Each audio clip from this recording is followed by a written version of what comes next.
Hello dear students, welcome in this video. और हम आपके लिए लेकर आए new chapter number 12 and chapter name is बॉप देवः। ठीक है, तो बॉप देवः यहाँ ये एक पर्सन का, एक व्यक्ति का नेम है, बॉप देवः। ठीक है, चलिए स्टार्ट करते हैं। तो ये बॉप देवः कौन थे? बहुत ही इंटरेस्टिंग स्टोरी है ये। ठीक है, बॉप देव नामक जो एक स्टूडेंट था, तो देखते हैं। आश्रमे बोपदेवः नाम को अपि मंदमती ही छात्र आसीत्।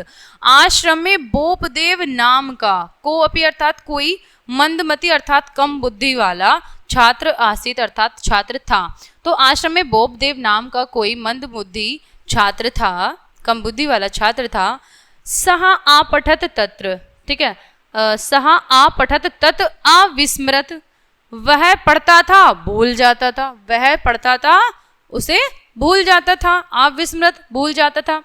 तस्य सहपाठिनः तस्य उपहासम आकुर्वन्, उसके सहपाठी उसका उपहासम आकुर्वन्, उपहास करते थे। आकुर्वन् अर्थात करते थे, तो उसके सहपाठी उसका उपहास करते थे। ठीक है, तो एकदा तस्य उपाध्याय क्रुद्धः भूत्वा तम विद्यालयात् बहिः आकरोत्। ठीक है, तो एक बार उसके उपाध्याय अर्थात जो शिक्षक थे, आचार्य थे, उन्होंने क्रुद्ध होकर उसे विद्यालय से बाहर भेज दिया, बाहर कर दिया।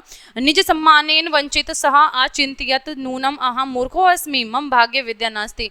तो निज सम्मानेन वंचित, अपने सम्मान से वंचित होकर वह अचिंत्यत, उसने वह सोचने लगा, नूनम अहं मूर्खो अस्मि, सच में मैं मूर्ख हूँ, और मम भाग्य विद्या नास्ति, मेरे भाग्य में विद्या नहीं है। सह आत्म अपमानेन त्रस्तः सन इतस्ततः अभ्रत, वह अपने आत्म अपमान से त्रस्त होकर इधर उधर अभ्रमत अर्थात घूमने लगा। एकदा सह मार्गे एक कूपम अपश्यत, एक बार मार्ग में उसे रास्ते में एक कुआं दिखाई दिया, अपश्यत अर्थात दिखाई दिया। तत्र स्त्रियः जलेन कुंभान आपूर्यन, वहां स्त्रियां जल से कुंभ को भर रही थी, आपूर्यन अर्थात भर रही थी कुएं से। ठीक है, और घड़े को भर रही थी, कुंभ अर्थात घड़ा। तत्र स्थित्वा सह तत्र स्थित्वा, वहां ठहर कर, सह विस्मतो भूत्वा पश्यत, विस्मित होकर, अपश्यत अर्थात देखने लगा। क्या? यस्याम शिलाया महिला कुंभान स्थापित, जिस शिला पर मतलब जिस पत्थर पर महिला कुंभ को रख रही थी अर्थात घड़े को स्थाप्यति, घड़े को रख रही थी। तत्र गर्त भवति, वहां गड्ढा हो गया था। ठीक है, एतत् दृष्ट्वा स विचारति, यह देखकर, दृष्ट्वा अर्थात देखकर, वह सोचने लगा, विचार्यति सोचने लगा। यदि कुंभेन शिलाखंडे गर्तः भवति, यदि कुंभ से अर्थात घड़े से शिलाखंड अर्थात पत्थर में घड़ा होता है, तही पुनः पुनः अभ्यासेन मम बुद्धि अपि तीव्रः भविष्यति, तो पुनः पुनः अर्थात बार बार अभ्यास से मेरी बुद्धि भी तीव्र हो सकती है, भविष्यति अर्थात हो सकती है।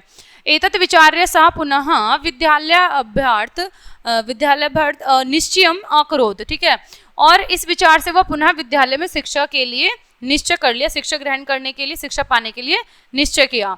दत्त चित्त भूतवा, अब देखते हैं क्या होता है।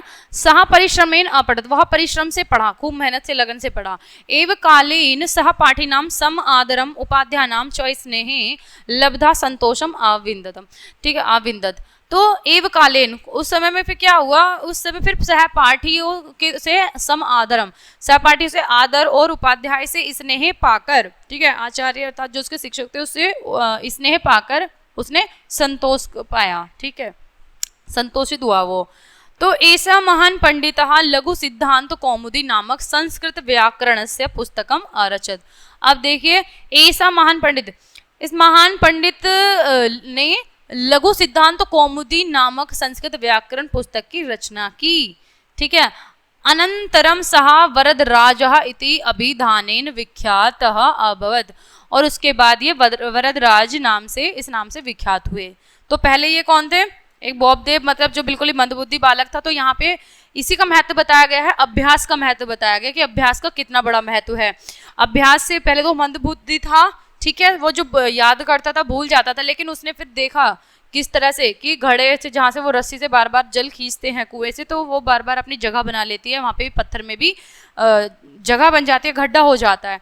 तो उसने सोचा अगर मैं भी निरंतर अभ्यास करूं तो निश्चय ही मैं भी तेज बुद्धि वाला बन सकता हूं, और उसने ऐसे ही किया। और बाद में जाके देखिए वो कौन बने, लघु सिद्धांत कौमुदी की रचना की उन्होंने बाद में जाके। ठीक है, और वरदराज नाम से विख्यात हुए। ठीक है, चलिए देखते हैं इसके वर्ड मीनिंग अर्थात शब्दार्थ। मंदमती अर्थात मंद बुद्धि, कम बुद्धि वाला छात्र अर्थात विद्यार्थी, सहपाठन साथ में पढ़ने वाले, उपहासम अर्थात जो मजाक करना होता है, उपहास उड़ाना होता है, उपाध्याय अर्थात शिक्षक, ठीक है, आचार्य शिक्षक, क्रुद्धा भूतवः क्रोधित होकर, और विद्यालयात बहि विद्यालय से बाहर, निज सम्मान अपने सम्मान से, और वंचित अर्थात जिससे हम वंचित रह गए हों, छूट गए हों, विमुख हो गए हों, नूनम अर्थात निश्चय ही, भाग्य अर्थात भाग्य में, आत्म अपमानित त्रस्ता अपमानित, अपने आत्म अपमान, अपने स्वयं के अपमान से अपमानित होना, ठीक है, अपमानित होना, इतस्तः इधर इधर उधर, मार्ग अर्थात मार्ग में, रास्ते में, कूपम अर्थात कुआं, और कुंभान अर्थात घड़ों को, स्थित्वा अर्थात स्थित कर, खड़ा होकर या रह वहीं पर रुक कर, स्थित होकर या रख कर, यस्याम शिलायाम अर्थात जिस, यस्याम अर्थात जिस, और शिला अर्थात पत्थर, याम पर, तो जिस पत्थर पर, गर्त अर्थात गड्ढा, और शिला खंडे अर्थात पत्थर पर, तीव्र अर्थात तेज, और जो कुशाग्र होते हैं, एतत विचार्य ऐसा सोचकर, ऐसा विचार करके, दत्त चित्त भूतवा मन लगा करके, स्नेह अर्थात स्नेह लब्ध अर्थात स्नेह, और लब्ध अर्थात पाकर, ठीक है, संस्कृत व्याकरण से, संस्कृत व्याकरण के, और इति अर्थात इति अभिधनेन, इति अभिधनेन अर्थात इसी नाम से, ठीक है, विख्यात अर्थात प्रसिद्ध, विख्यात होना, प्रसिद्ध होना, फेमस, ठीक है। तो ये थी यहाँ पे एक ऐसे बच्चे की स्टोरी, एक ऐसे स्टूडेंट की स्टोरी जो पहले बहुत मंदबुद्धि था, लेकिन अभ्यास से, निरंतर अभ्यास से वह क्या बन गया, एक बहुत बड़ा, उन्होंने व्याकरण ग्रंथ की, लघु सिद्धांत कौमुदी ग्रंथ की रचना की, ठीक है। तो ये चैप्टर हो जाता है आपका यहीं पर कंप्लीट। मिलते हैं नेक्स्ट वीडियो में, तब तक के लिए बाय बाय।